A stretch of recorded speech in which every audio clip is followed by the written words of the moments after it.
Hello Madden Bible Nation, and welcome to my den. This is my den. We call it the Mad Den.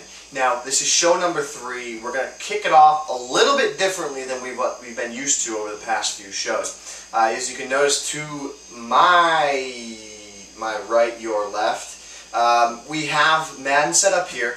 Actually, what we're going to be doing today is starting with a Around the Madden Community segment. What's very important that has been all the biggest buzz around the community as of late has been the, if you will, the Truth Blitz. Now, it's very important that I address this because it is a pretty devastating blitz. I must give credit when credit is due. Now, part of my job is to help alleviate some of that pressure and help to try and find a cure to something like this. So I've been in the lab all night trying to figure out a way to try and stop this pressure. But first, before we kind of figure out how to stop the pressure, we need to kind of understand what's going on.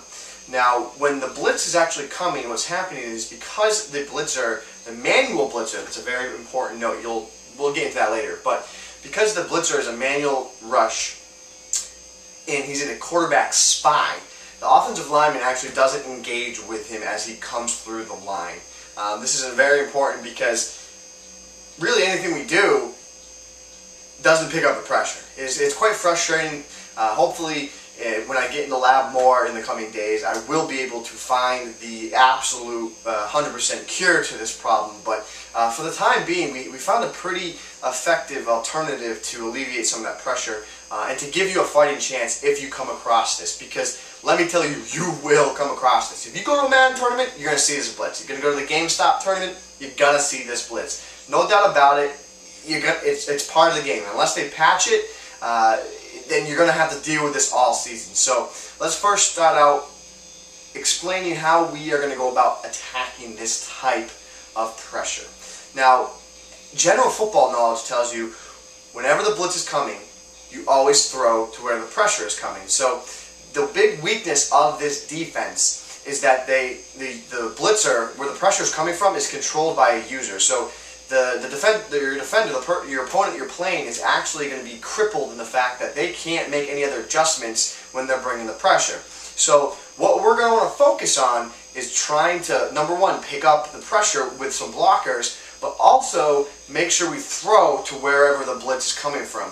Now this is where we're going to get into a cat and mouse game, and yes, maybe he won't blitz one time, maybe he'll drop back and get a pick, but you know what? That's what Madden is all about. It's a chess match, and that's why I love it, and that's why you love it, because it's a chess match. Woo! Get fired up, I'm sorry. But in a minute here, I'm going to take the camera, I'm going to zoom in, we're going to show you exactly what we're talking about. We're actually going to start right now. I'm going to come over, bear with me here, it's going to be a bit choppy. We only have so much that we can work with in my den, in my Mad Den.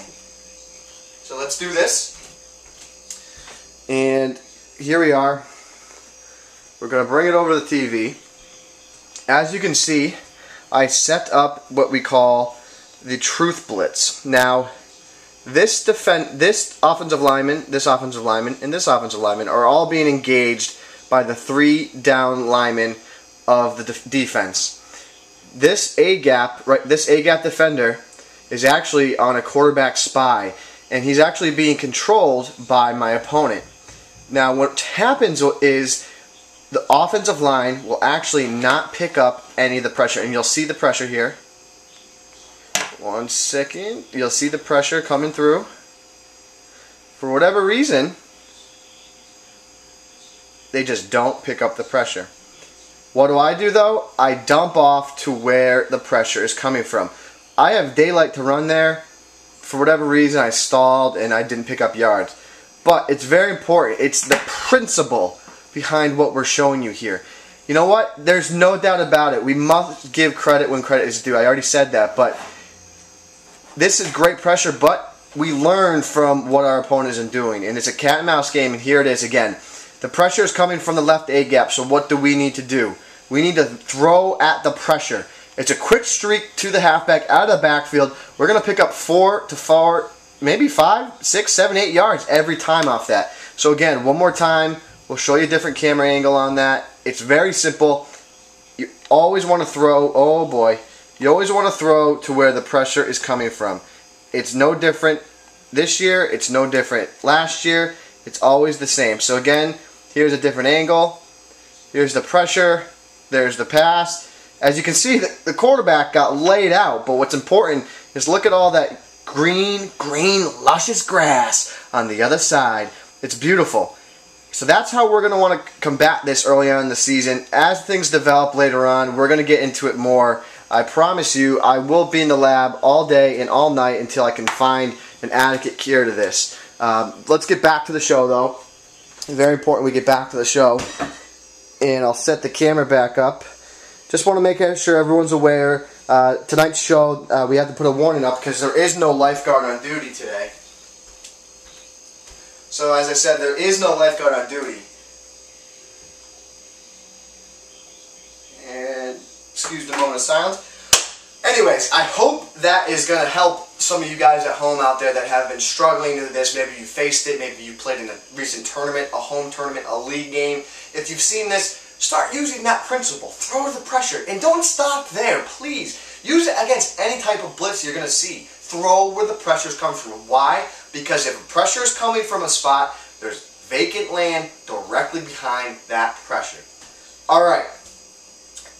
Next segment, baby. We're going to go player versus player, and we're going to do D-tackle from the Detroit Lions. I can't even say his first name, but he was #1 overall pick this year. From Nebraska, he's Ndamukong Suh. Excuse me, I butchered that. I know I did.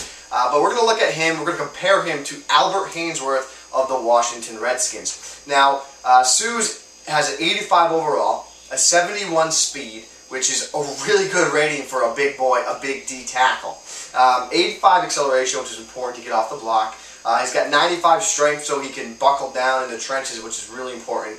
A number I would like to see a little higher is his tackle rating. He's got an 89 tackle rating. That is maybe one of his weak spots, but he is a rookie, so we'll see if he gets settled in after a few roster updates, and maybe he'll get bumped up to a little higher number there. Another important number, he's got a 92 block shed rating. So if he goes up against a weak center or weak guard, which most likely he'll see, he won't be going up against too many strong left tackles, right tackles. He's going to get by them, and he's going to create some pressure with that speed and great acceleration. Another area Suh lacks in is he's got an 85 power move. It's good, but it's really not the best that you could have. Next, we have Albert Haynesworth. 86 overall, so only 1 point better than Suh. He's a 65 speed, so obviously he's a little slower. He's probably about a good 50 pounds more than Suh. Right on target with Suh with 85 acceleration. He has a 98 strength rating. Guy's got a big boy. It is ridiculous.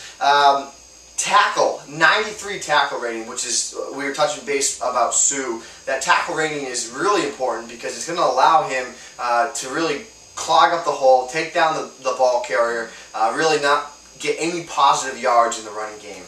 Another key number we want to focus on with Haynesworth is a 97 power move and a 99 block shedding. That means he's literally going to just bull guys. You know, any guys out there that play high school football, college football, you get up in the trenches, you just feel lift, and you lift, something like that. I never played, but my brother did, so I saw that many times. But anyways, so who do we take here, Suh or Haynesworth? If you're going to give me one game to win, I'm taking Haynesworth. But my biggest concern with Albert Haynesworth is the fact that he potentially, when's he going to get on the field? Will he be able to play a full season? He may just start getting into the training camp right towards the start of the season, and I'm really concerned about his conditioning. I'm concerned about his ability to stay healthy. These are all really big, major concerns that I have about him. So if you're going to take the long haul, I'm going Suh. I'm sticking Suh. That's my pick. I'm taking Suh from the Lions. You can debate about it all you want. Haynesworth might be the better player, but I'm really worried about his ability to stay on the field. Next segment, we have our ever so famous user cut computer. I think Lloyd Banks might want to borrow that for his next single. So we have middle linebackers today is what we're going to talk about. So we have Nick Barnett of the Green Bay Packers. First, we're going to take a look. 87 overall. Also, a side note, Nick Barnett was very, very unhappy in the Twitter universe, talking about how he was so upset with his speed rating. And as you can tell with this next rating, a 77 speed, he clearly thought he was much higher than a 77 speed. He comes in with a 90 tackle, which is pretty good. It's about average for a starting middle linebacker in this game. Then he has 88 play recognition, which is, again, that's about average. It's really not that good, as you'll see as we get the other players. 78 hit power. Again, not that good. Next player on our list is Minnesota Vikings middle linebacker E.J. Henderson. 85 overall, a very low 74 speed. 95 tackle, impressive. 94 play recognition, which is even more impressive. And a 92 hit power. He's going to lay licks. He's going to make plays for you. Next middle linebacker we have is James Laurinaitis from Ohio State. 76 overall, 76 speed, 94 tackle for a guy, what's his second year, third year in the league? My goodness. 96 play recognition. Again, how does this guy have a 96 play recognition versus Nick Barnett, who's been in the league for how long? Again, kind of shady ratings there, but we'll leave it as is. And an 82 hit power. So there you have it. We have our three players. I think y'all probably know who I'm going to pick to user, and that's going to be E.J. Henderson. And one of the things I want to touch base on is your user player you always want them to have a high rated key attribute rating. And when I say key attribute rating, I typically mean one of three things. I either mean speed, hit power, or catch. If you have someone that is a standout player, a gem if you will, so if you have someone that's on your team with like a 94 hit power but maybe they're like a 60 overall, that is a great guy to take advantage of, because playing by himself, the computer won't really be able to use him as well as you might be able to. So always remember that if you have a guy that has a high rating in either speed, catch, or hit power, think about usering them. Then after we're going to user E.J. Henderson with his 92 hit power, we're going to cut Nick Barnett, and we're going to computer James Laurinaitis. Nick Barnett may be the actual best middle linebacker on this list, but unfortunately, I'm going to cut him. Snip, snip.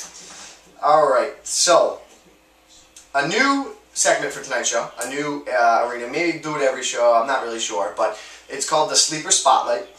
Today I want to key in on one of my favorite Madden teams, which is the Detroit Lions. And we're going to key in on not just one particular guy, but two guys in general, which make this backfield just really dynamic, potentially one of the best backfields, at least top 5 backfields in Madden 2011.